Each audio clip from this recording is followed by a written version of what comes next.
جو آدمی علم دین حاصل کرنے کے لیے نکلتا ہے، چاہے وہ مرد ہو یا عورت، بچہ ہو یا بوڑھا ہو یا جوان،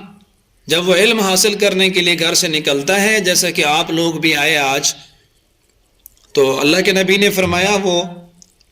جنت کے راستوں میں سے کسی راستے پہ چل رہا ہوتا ہے، اللہ اس کو جنت کے راستے پہ چلا رہا ہوتا ہے۔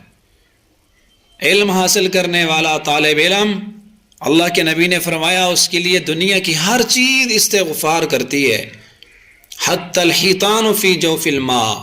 یہاں تک کہ سمندر کے پانی میں رہنے والی مچھلیاں بھی طالب علم کے لیے دعا کرتی ہیں۔ عالم کی اور عالمہ کی فضیلت ایسے ہے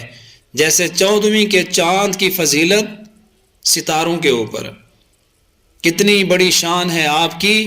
انبیاء کے وارث بن رہے ہیں، العلماء ورثۃ الانبیاء، اور انبیاء وراثت کے اندر درہم دنانیر پیسہ نہیں چھوڑ گئے، انبیاء کرام دین چھوڑ گئے، علم چھوڑ کر گئے، اور آپ اسی وراثت کو لے رہے ہیں۔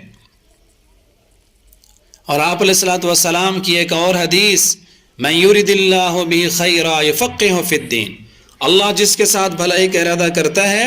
اللہ اس کو دین میں تفقہ دیتا ہے، دین کی سمجھ عطا فرما دیتا ہے۔